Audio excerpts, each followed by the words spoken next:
Okay. Today we're going to start on Chavav. Thank you. Today we're going to start Chavav Amud Beis. How many lines up is that from the bottom? Velashif Vazera? 16. 16 lines. The line starts, if you have a traditional Gemara, the line starts with the word Shneihim, at least in my Gemara.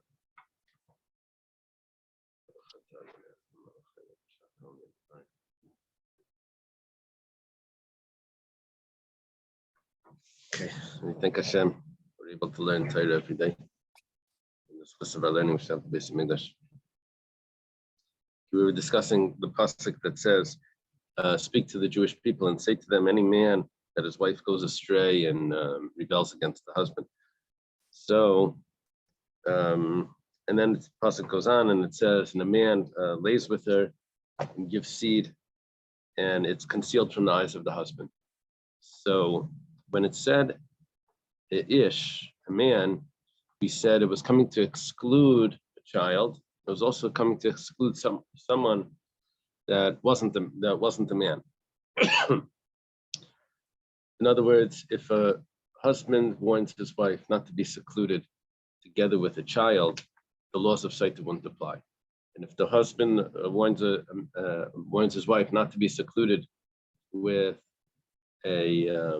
someone that's not a man, the laws don't apply. Now, we had an attempt yesterday to say that it was talking someone that wasn't a man was someone that couldn't have complete relations because he didn't have the strength.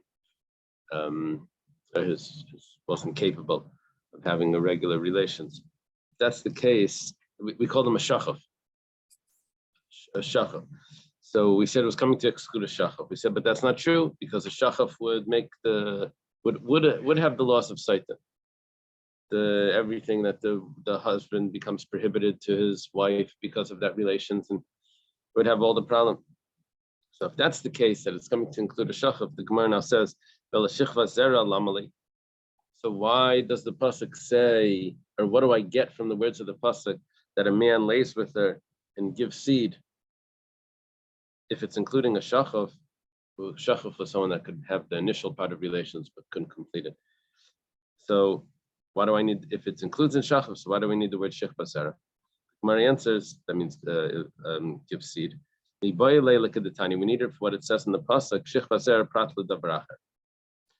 Pasuk is actually coming to teach me that it's excluding something else. Okay, well, what's the something else? My davracher.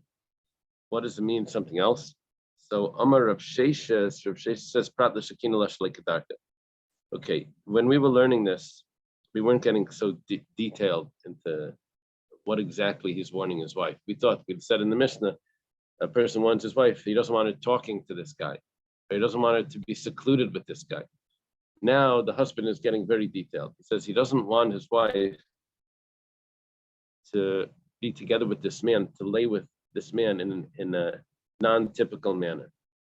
That means in a like sodomy.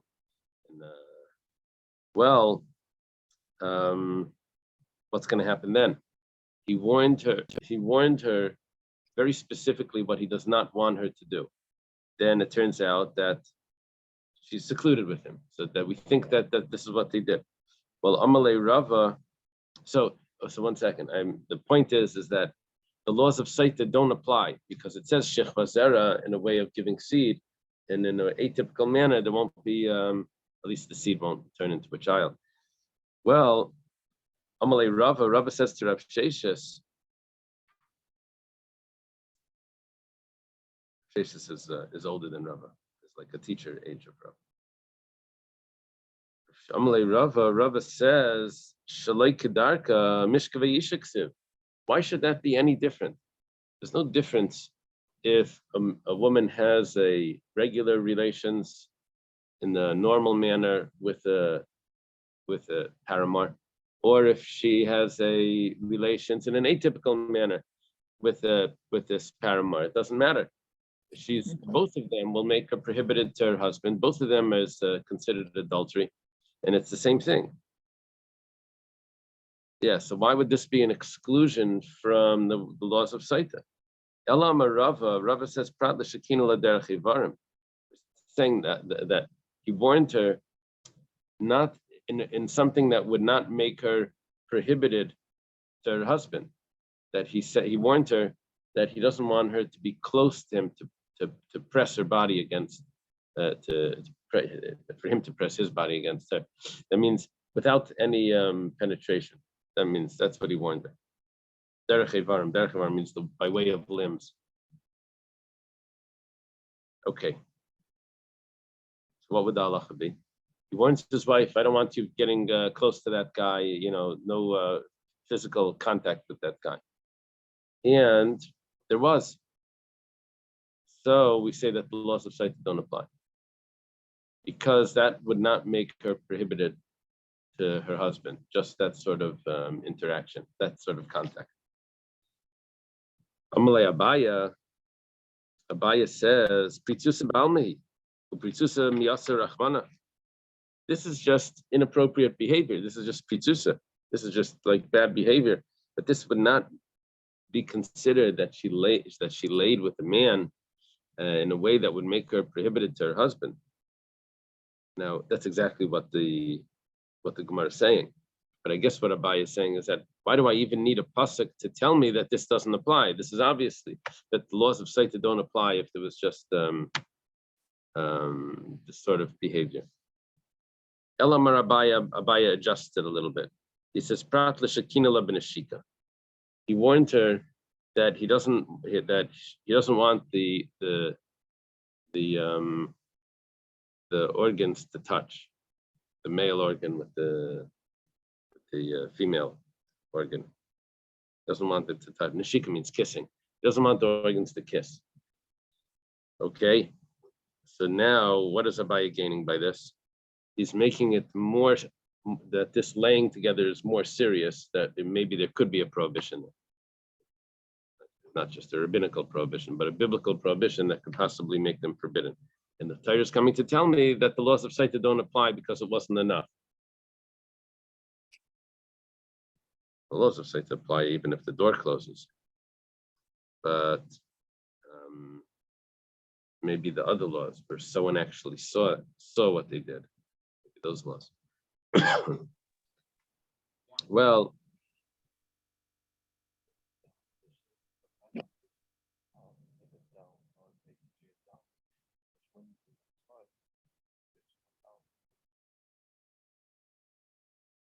right. If the witnesses that saw it, then there's no doubt, and then she doesn't drink. But the question is, if the witnesses saw what? And what exactly do they have to see? Well, that's one approach here, but it could be the Gemara saying something else.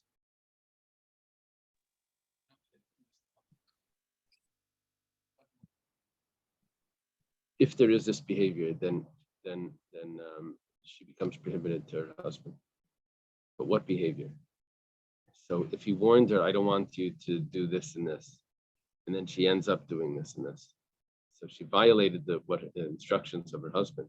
Does she then become prohibited to her husband? So obviously, if he warned her not to have relations with another man, she becomes prohibited to her husband, right? Let's say he warned her not to do something that's not exactly relations. It's some sort of behavior. So does she then become prohibited to her husband when she does that? So what we're saying here is that he doesn't want them to be to have that sort of contact where the organs are going to touch just without any penetration. Abaya, we can accept what Abaya is saying if we say there's the prohibited act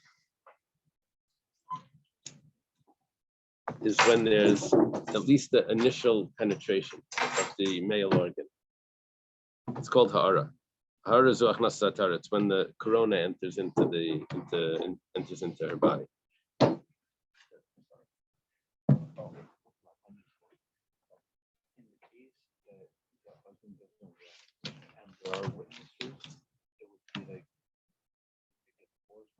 Right. Right. As witnesses to the actual act, then they get divorced.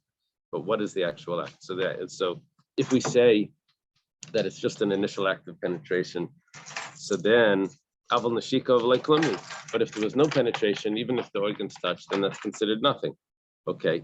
So then what's Abaya saying? That if he warned her that not to do this, and they did. So the laws of Sota don't apply, and she's still permitted to her husband. Why is she permitted to the husband? Because there was no penetration, so it's fine. So the pasuk is coming to say that she's still permitted because even though the organs kissed, but nevertheless she's still permitted. But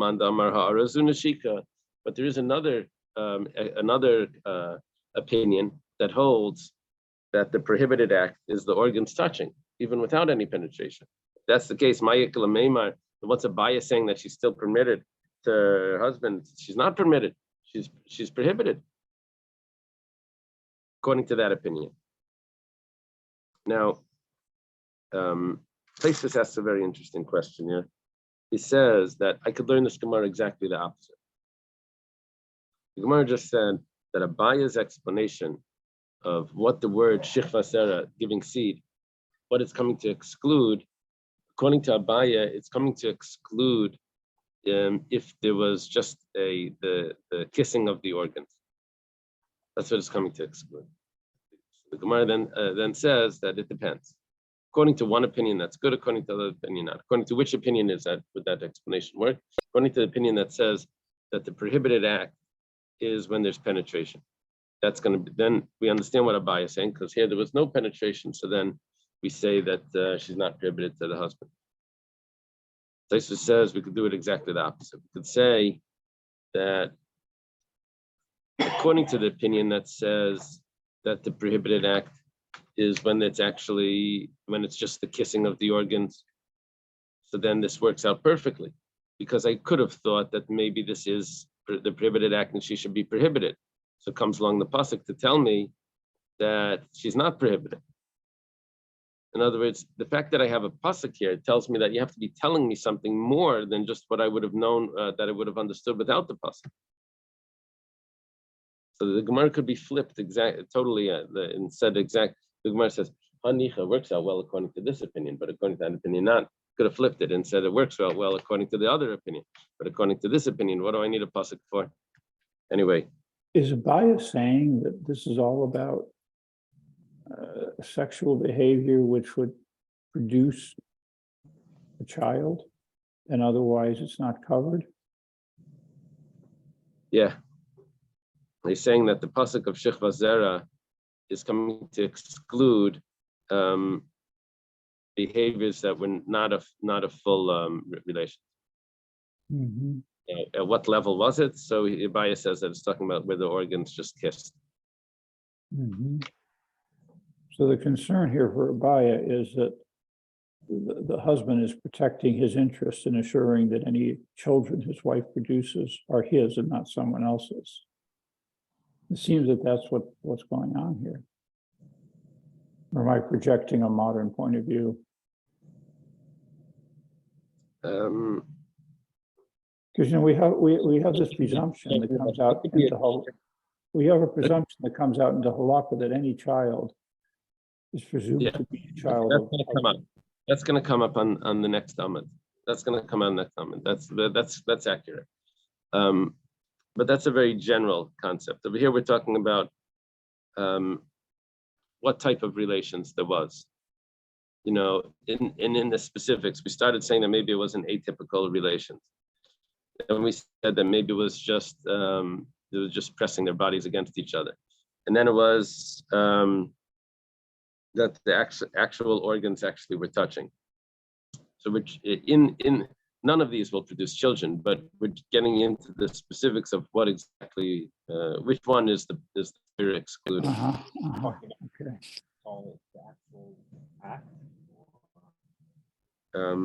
If the witness saw the actual act, then that would. But sometimes a witness wouldn't actually know like all of these details. Right. They might just see right. recoveries, Right. know right. details like that. So in that case, is there a suffix? Yeah, is if the any- witness, I think in halacha, if the witness sees them together engaging in behavior, even if they don't see all of those details, they're prohibited. But the question is, what actually happened? If it didn't actually happen, even though they were laying in such a position, would they really be prohibited? Would they really be prohibited? to know. Who's mean, to you know? have to say Right. he said she said. That case, would she drink the water? She would not drink if she saw them together. But here we don't really know what actually happened, to what extent it was. They're under the covers, there's Right. vow of what would happen. So that's what I was thinking. Right. So no, whether it was witnesses or what. Officially, doesn't it say that if they see Mekur, this what the Shulchan Aruch calls behavior that's disgusting or something, An ugly act. An ugly act. thing.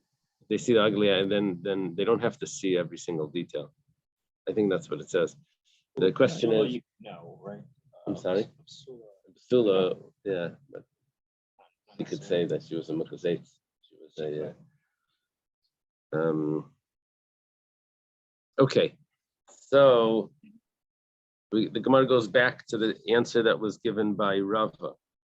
Rather, he warned her that they shouldn't be together just without any penetration, just pressing bodies together. I could have thought that maybe, what's the loss of Saita? That she's violating the will of the husband. The husband clearly said, don't do this. And she went ahead and did it. So maybe she should be a Saita just because of that. Now, we don't know if she did this or she didn't, but the husband warned her not to do it and the door closed. And we think that this is what they did. So, comes to tell us that Kamash Malan comes to teach us, Shechva Zera, that this would not be considered a Saita. But maybe, I guess the question is in this whole Gemara, is that maybe they did more than what the husband, how do we know? If the door just closed, it's not explaining what's happening. The door closed, so we don't know what they did. But the husband, I guess, doesn't suspect that it's any more of that. Oh, I get it, what's happening. I get it. You see, if the husband warns her not to have relations with another man and the door closes, so we think that there was a relations, so she's a Saita. If the husband warned her not to do this with another man, so maybe this is not considered a real warning. It's as if he said, don't speak to him. Yeah. And that's not considered a warning. So he said, don't be together with him and just pressing your bodies against each other. Don't do that. I So mean, he we didn't can really warn her. imply- It's kind of like how someone would give a neder, like what exactly is the wording here? Right, right. How the wording is important. So, but I could have said that since the husband said this, that she's already considered a Saita because she went ahead and violated this instruction. So Kamash Malan, that she's not considered a Saita because he didn't say to lay actually in the normal manner. Or even if it wasn't the normal manner, that would be the same thing. Okay. And until now, we always discuss Sota in terms of seclusion or privacy with an individual. And all of a sudden, we're discussing the act, what happens when Right. they're alone. Has the Gemara switched gears here? What the Gemara is doing is discussing that the warning before the act. The warning was normally that she should not have relations with this person. And now the husband adjusted his warning to something very specific, which was not actual relations. So is that considered a warning? Even though she didn't need to, the Torah already told her not to have relations with another man. Right. But if the door closed and the Torah said not to have relations and there was no warning, she's not prohibited to her husband. She just violated the rules of Yichud. But that's a problem, but it doesn't make her prohibited. Never really even discussed the idea of consent either. That's also a very fine line. Right. Whether or not it was rape or Right. Maybe it'll get. No, well, it mentioned that in in passing. That all of these laws would only be if it's willing. Amar Shmuel. Yeah. But the basics still apply. Like if he just warns her, says, "Don't seclude yourself with another man," and she secludes herself, then she would be a sota. No? Yeah.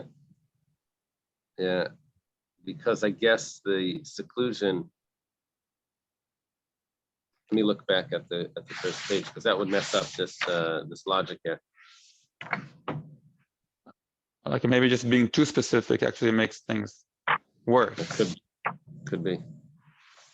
You remember the Gemara started off with the questioning. The Gemara was questioning the Mishnah why it says Al Tadabri Mishplani. So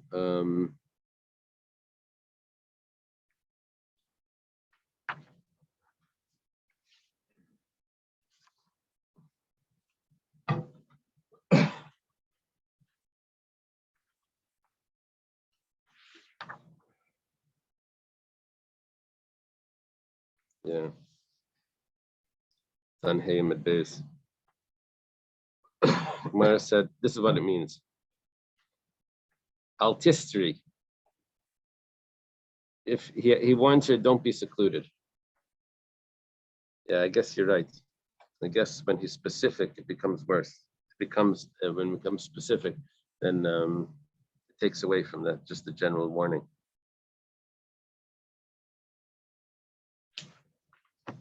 Okay, it's an interesting point. Amar Shmuel. Shmuel says, Yisa Adam Duma. How do you pronounce it? Duma? Well, Yisa Bas Duma. Person should marry, it's better for a person to marry a woman of ill repute. Duma. Duma, Rashi says, is that she speaks about all her promiscuous behavior that she has. Rabbeinu Hananel says that everyone else talks about her promiscuous behavior. Whatever it is, Duma is some sort of speech, some sort of reputation. Va'al Yisa Bas Duma, but it's better to marry a woman of ill repute than to marry a woman that's the daughter of a woman of ill repute. Assumption here being, because the woman of ill repute, she has a good lineage. I know her behavior is not good, but at least her genetics are fine. The woman that's the daughter of the woman of ill repute, so we don't even know who her father is. Father could be a non-Jew that lived with this woman, possibly married, and it could be a mamzer that lived with this. She has a bad reputation. She could have done anything. So it's better to marry a girl herself that has a bad reputation than to marry the daughter of someone because this one is still at least kosher, but this one may not even be permissible to be married. She's a mamzer or something. Well, Rabbi Yochanan argues with Shmuel, and Rabbi Yochanan says, Yisadim bastum aval yisadim. It's better to marry the daughter of a person with a bad reputation than to marry a woman herself with a bad reputation. Why? Because the woman that's the daughter of the one with the bad reputation, we're still going to assume that who was the father? The father was the husband. Like Reb Naftali said, that Roiv Bilis Telem Babal, that you make, even though this woman does have side affairs that are not kosher, but that most of her life she's with her husband. Just on the side, she's doing these other things. So therefore, when she conceives, we assume it's from the majority, which is the majority is from the husband. Majority of relations would have been with the husband. Well, Meisvei, Gemara has a question. Noisei Adam Duma, Brisa says that a person should marry a woman of ill repute. Amar Rava says, so 1 second. This is a question on Rabbi Yochanan, because Rabbi Yochanan was suggesting, more than suggesting, he was saying that it's better to marry the daughter of someone of ill repute, but you should not marry a woman that she herself is ill repute, because she'll become prohibited to you.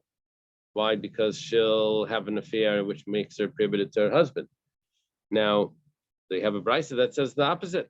Brisa says that a person can marry someone of ill repute.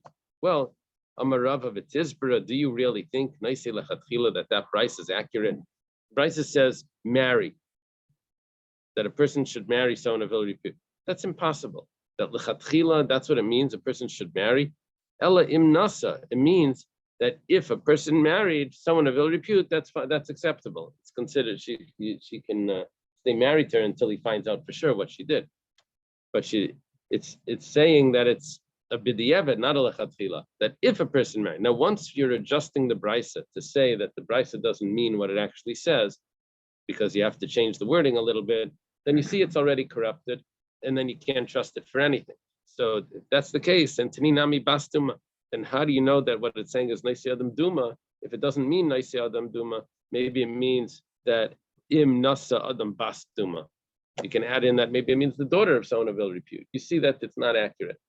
Once you see that it's not accurate, then you can't trust anything in it.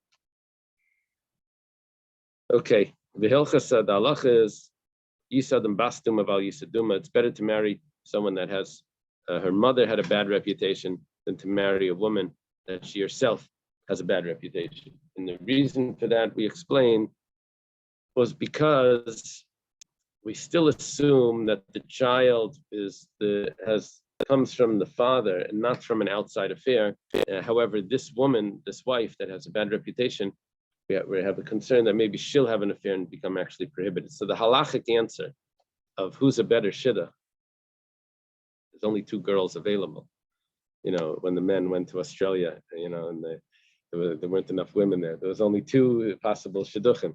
One of them was the daughter of a whatever, and the other one herself was. So who would be the better shidduch? So it says the daughter of the daughter one is the better shidduch. Yeah.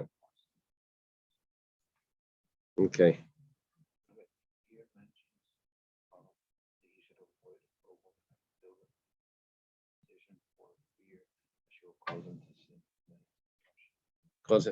She'll cause him to sin by having relations with her, and after she's already had an affair. That means this woman is going to cause him to sin by not being prohibited to him and then still living with him. The Tani Rav Tachlifa bar Marava Kamedi Rabavo. Rav Tachlifa bar Marava taught in front of Rabavo. Isha Mizana, a woman that has adulterous affair, Banak Sherim, the children are still kosher. Why? Rav Bila Sachar Abal. The majority of relations come from the husband, and we follow the majority. Okay. Boy Rav Amram, Rav Amram has a question. Let's say you have a woman that's not just a regular, this is not just a regular promiscuous woman, this is ultra promiscuous. So do we say, even in such a case, that Rav Bila is telling Babal? Do we say that the majority of relations come from the husband? Maybe not. Maybe such a woman that's so promiscuous, maybe we should say that that it's not from the husband at all. According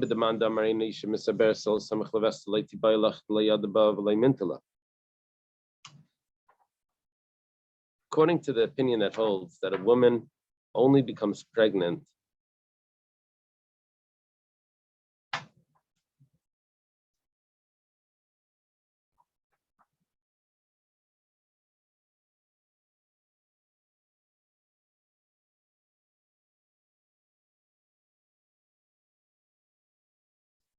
there's a question: when is the pregnancy likely to occur without the ovulation test? When is the pregnancy likely to occur? One says that it's likely to occur right before she would get her period. Samach levesta, the time then she was supposed to be getting her period, she doesn't get it yet, but that's when she would become pregnant. So is this the best time to have relations? No, this is saying when she would conceive. So according to the opinion, I don't have a scientific explanation for that, but according to that opinion, so the husband or she doesn't know when exactly that's coming. So she doesn't know how to protect herself. So in such a case, we would probably, if according to that opinion, we would assume, where's the doctor? We would assume that that because she doesn't have the Rav Bilis Telim Abal, she doesn't have the majority of relations from the husband because she's pritza b'yaiser. So we would say that maybe it came from the paramour. We won't know who the child is, according to that opinion. So we don't, according to that opinion, we're not even asking the question that we don't know who the father is. Kiti bayolach, where is our question? That a woman only becomes pregnant at the time of the mikveh.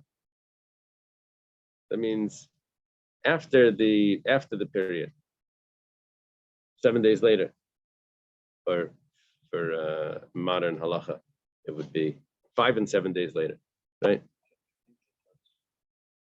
That would be more closer to the ovulation time. That would be more.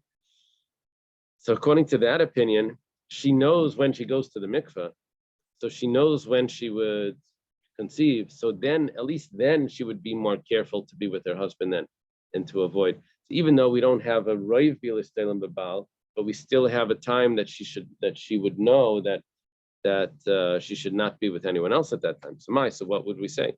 Even the yadaba naturi mintala, since she knows that she may get pregnant, she would be more careful. Dilmar, maybe given the or maybe since she's so promiscuous that she doesn't even care. Teku, we leave this as a question. It's funny when you have a teku, when it really depends on who the woman is. There's probably different types of women. Some that they're promiscuous, but they would still care that their child comes from the marriage, not from out of the marriage. And some that maybe won't even care about that. Okay.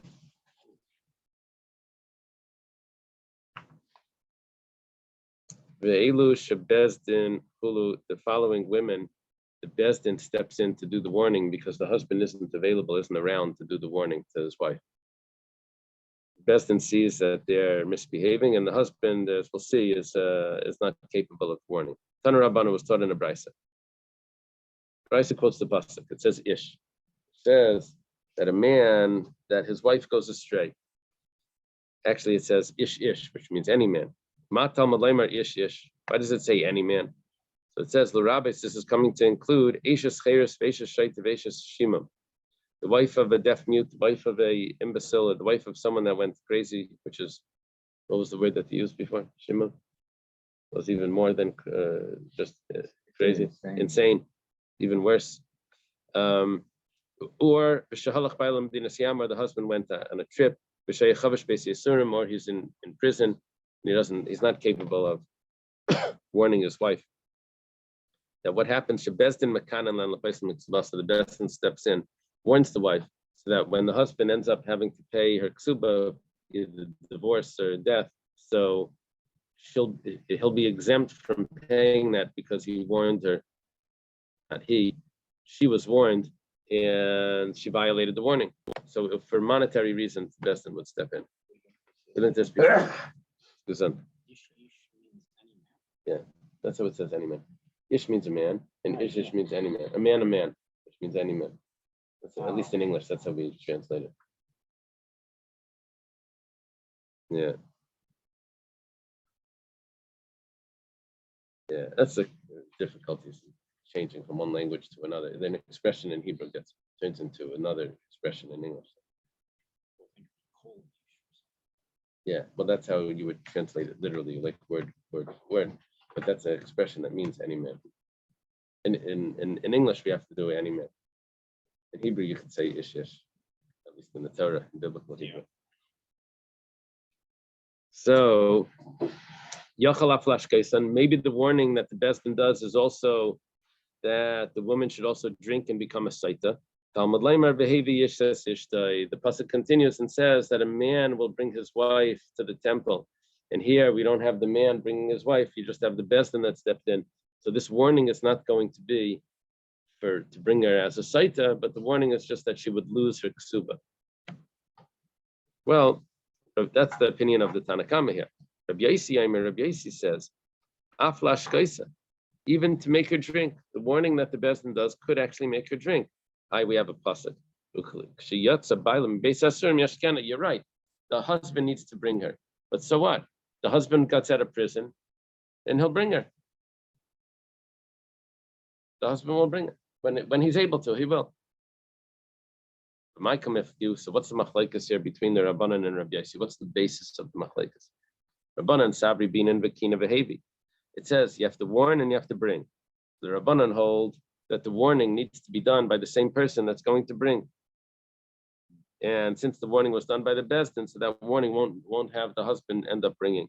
Rabbi Yossi savar, Rabbi Yossi holds bin v'kina v'hevi. He doesn't put those two together. He says, I know the pasuk says the husband has to bring her. The husband will bring her. It says that she's warned. Okay, so the Bezdin warned her. You don't have to have them both by the same person.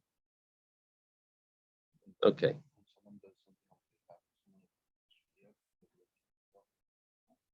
Yeah.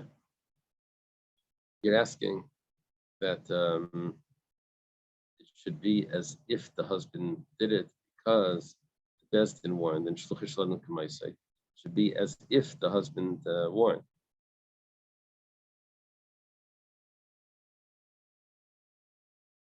The Bezdin can't have her drink. Has to be The husband has to come to has to he's bring still her. in jail. Then he can't do it. Yeah, that according to everyone. If he's still in jail, that she's not going to end up drinking. But Hillel has a very good question. He's asking, why don't we apply the rules of shluchish ladon k'maisei, and the Bezdin warning is like a shliach, and that should be good enough. So remember, we said, can you make a shliach to annul a vow? Remember, we had a discussion about this. We said 1 second, but the husband has to hear it. Shliach can't hear it. Needs the husband to hear it.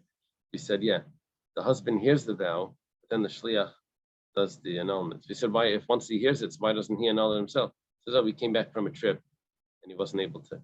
So certain times you can have a shliach do things, but certain times it's clearly that the husband has to do it. You can't use a shliach. This must be a case where you can't use a shliach. The bringing of the wife to there's two parts to your question. One is, let the Bezdin be the shliach of the husband. It's as if the husband warned. Second of all, let the Bezdin bring her to the Beis Hamikdash, and it's a shliach. No, but I'm saying that the court warns her, and then when he recovers mentally or he gets out of prison, he could take her to the water. But why don't you ask? Let the Bezdin take her. That to be a shliach. No, because I think we learned earlier that they can't do it. Yeah. Okay. So the pasuk for that is telling us that it needs to be the husband. Right. The husband doesn't even know she's misbehaving, right? If he's in prison, it's not like Right. nowadays. Right. The husband doesn't know she's misbehaving.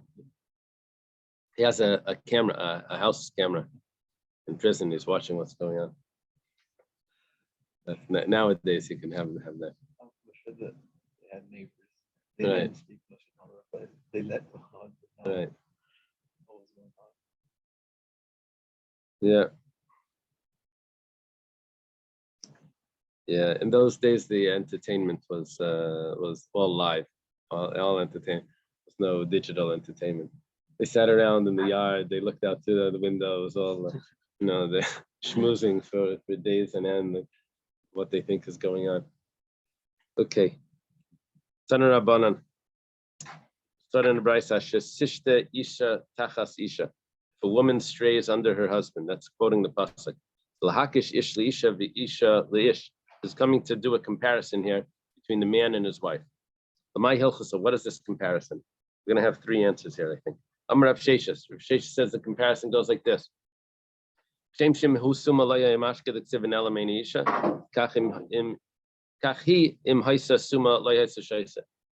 like the rules of Sota don't apply if the husband is blind, because it says it was concealed from the eyes of the husband what she did, which means that he has to have eyes that could see.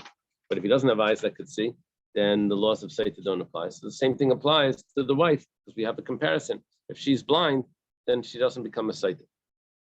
Ravashi says it's a different comparison, or maybe another comparison. Just like if she can't walk. How do they translate chigar? Is limping, lame, and gidemes means that she's missing a limb, missing a hand. So she wouldn't drink, the ksiv, because the pasuk says the that the kohen has to stand the woman in front of Hashem and he has to put the mincha onto her hands and he's going to wave it. So too, the comparison says that if not only she, but even if he is lame or if he is missing a hand, he doesn't have her drink. That's what we got from the comparison. Mar Baravashi, which is the son of Ravashi. This went from Rav Sheshis to Ravashi. Mar Baravashi, he says, just like if she's mute, she doesn't drink. She has to respond to the oath. So too, if he is mute, he doesn't make her, he can't make her drink because of this comparison. Start the next parak, the fifth parak. Okay. Fifth parak starts. Just like the waters check, examine. How do they translate baikin? Investigate, evaluate her. So too the water evaluate him. Now the Gemara is going to ask who the him is, but let's take it for granted that we're talking about the paramount. All right.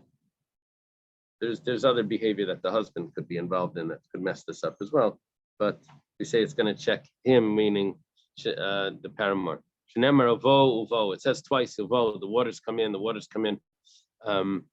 Is it the vav or is it the extra word? That's going to be discussed later. Just like she's prohibited to her husband, she's also prohibited to the paramount. It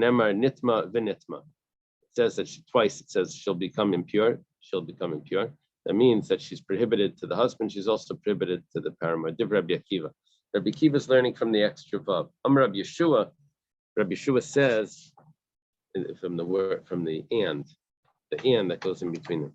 Now that says a bunch of times v'nitma in this discussion which ones we're talking about. One from this pasuk, one from that pasuk. There's definitely two, and there's more than two, but the other ones maybe are being used for other things. That's what Zechariah ben Akatzav would teach. That's exactly how he would teach it. We had Zechariah ben Akatzav before. Anyone remember where? We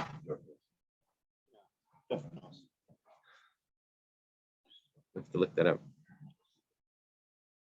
Rabbi Aimer, Shnei Pamim Amur Pasha Nitma v'Nitma Echalabal v'Echalabal. Rabbi says it's not from the vav. It's from twice. It says the whole word. It says Nitma. She becomes impure. That's how we know that she becomes prohibited also to the paramount, besides for being prohibited to the husband. This is a very famous statement, not because it says it often, but because it's associated with a famous story that Rabbi Yeshua was insulted 3 times by Rabbi Gamliel, and the yeshiva decides to get rid of Rabbi Gamliel as being the head of the yeshiva, and so they chose Rabbi Elazar ben Azariah to be the head in place of, and that's when Rabbi Elazar ben Azariah says, "Behold, I'm like 70 years old." Right? That's that story because his beard turned white. They say. Anyway, on that day when Rabbi Elazar ben Azariah took over, they changed the whole system in the yeshiva. They let everyone in. They added another few hundred seats, and it was like everything switched. So when the Gemara says, or the Mishnah says, "Boi bayayim darsh Rabbi Akiva," on that day, Rabbi Akiva taught.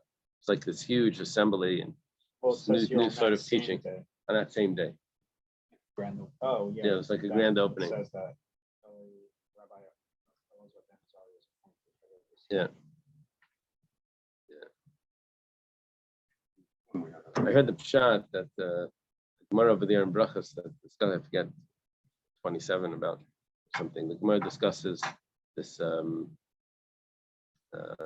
this story. The Gemara says that there was a student that told Rabbi Gamliel that what Rabbi Yeshua said, doesn't mention his name, and then it says that they got rid of Rabbi Gamliel, and then Rabbi Elazar ben Azariah, and that day they added in all the chairs into the base medrash, and then it says that student was Rabbi Shimon bar Yochai.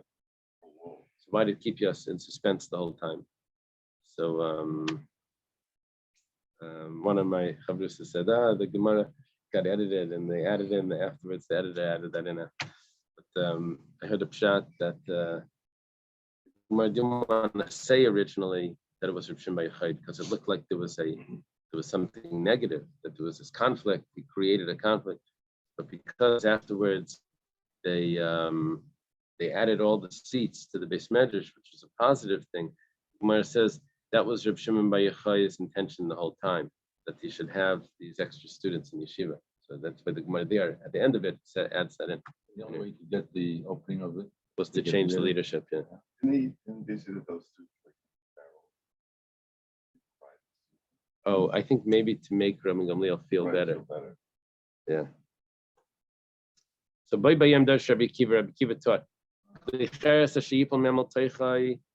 Any earthenware vessel, which by the way, an oven in those days was considered an earthenware vessel, or most ovens were earthenware vessels, that will fall into it something that's tamei. Kol shebaseicha yitma. Anything else that's in the oven will become tamei. Eina yomer tamei. It doesn't say anything that's in it will, anything that's tamei, anything that's in it is tamei. It says will be tamei. Yitma. Yitma is like an incompleted action, a future tense. What does that mean? L'tamei acherim. It will be tamei in a way that it will make others tamei. Limeid al kikar sheni shemetami asashlishi. It's coming to teach us that the loaf of bread that's in there becomes a secondary tuma, and it can actually make something else a third level of tuma if it touches another loaf of bread. Amar Rabbi Yeshua. Rabbi Yeshua says, "Mi yagala from Meinecha Rabbi Yechim Zakai." Who will uncover the dirt from your eyes? Rabbi Yechim Zakai. Rabbi Yechim Zakai has already passed away at this time. He was the teacher, but Rabbi Yeshua, and I don't know if Rabbi Akiva learned by him, but he was the teacher of Rabbi Yeshua. Rabbi Yeshua tells to Rabbi Akiva, says that Rabbi Yechim ben Zakai, who will take you up from the dead and revive you and show you what's going on over here. Because Shayisa, you would say, you said exactly the opposite. You said that there's going to come a future generation that will make the kikar shlishi, the third loaf of bread, pure, even for truma. We say that it's possible, that it becomes possible for truma. You said that it's even for truma, it's going to be pure, because there's no source in the Torah that it should be tamei. Rabbi Kiva says that it's tamei not only for truma but even for chulin. Learns it from the verse Yitma that it can make, that the secondary can make a third even if it's not truma. Rabbi Kiva taught something else on that day. It says Professor, you're going to like this. Outside the cities of the Levium, it says there were 2,000 amas that were of empty space. Mikra acher Amar, and there's another verse that says Mikiria v'chutz elef amas saviv. Surrounding the city from the wall, 1,000 amas was also empty space. Gemara says Ef shaleimer elef amas shekvar nemer al payim amas. He said it's 1,000. Then you tell me 2,000. Ef shaleimer al payim shekvar nemer elef. Tell me 2,000. You already told me it's 1,000. Okay, he said, how does this work? 1,000, 2,000. What's going on? Elef ama migrash. This 1,000 amas was empty space, just like park. Al payim amas tchum shabbos. 2,000 amas, it means that it's a tchum Shabbos. Rabbi Eliezer b'nai shel Rabbi Yosei Glili, Rabbi Eliezer, the son of Rabbi Yosei Glili, that was a friend of Rabbi Akiva, friend, student of Rabbi Akiva. He says, Elef ama migrash, al payim amas adisukramim, that there was 1,000 amas empty, and then there was two versions here. According to the Rambam, it means then there was 2,000 amas of orchards and vineyards. According to Rashi, there was another 1,000 amas of orchards and vineyards. So the question is what it means, the alpine. Does it mean including or not including the first one? That's machlekes. Rabbi Kiva. Rabbi Kiva taught, it says, Az Yashem Moshe v'nei Yisrael shira zeisla al Hashem v'yem releimer. Then Moshe and the Jewish people sang the song to Hashem, and they said, saying, Shein Tamalayim Leimer. Doesn't have to say they said saying. Usually it says, Vayedaber Hashem l'Moshe Leimer. Hashem spoke to Moshe saying. That saying meant that he should speak to the Jewish people, but over here everyone was talking. It was not saying over to anyone. Why does it say Leimer? They were doing this like they say halal, which by halal, I guess we'll have to see exactly how the halal is supposed to be said. But apparently Moshe would say a phrase and then they would add in Ashir la Hashem, God. That's how it's added in, but the Rashal takes it out. They would add in like a what's it called?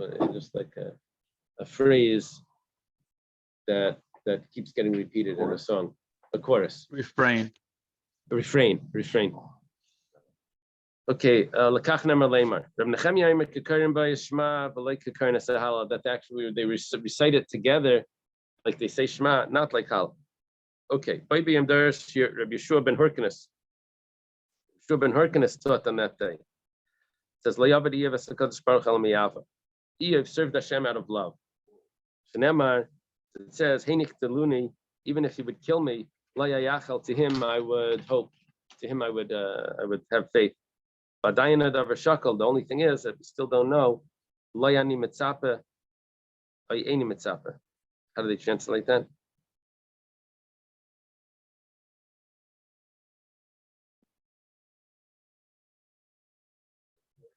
What? Oh, does that is that another pasuk?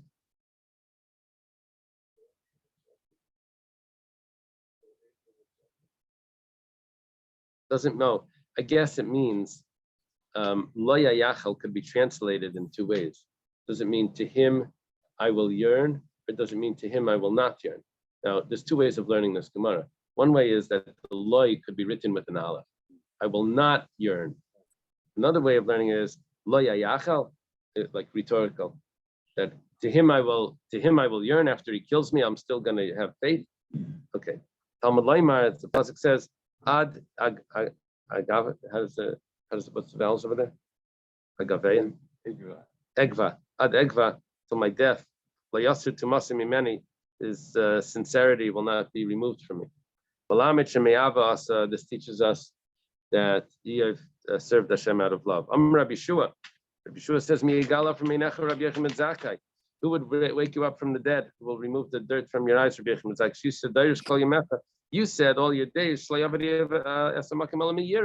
you have served Hashem out of fear, not out of love. He feared God. He was an upright man. And he strayed from evil. Well, Yeshua Yeshua, the student of your student, Lamad, he's teaching, or Limaid maybe. Limaid is teaching. Shemiyava said that he's doing it out of love. Okay, let's leave the Gemara. Wow. Okay. Thank you very much. Yeah,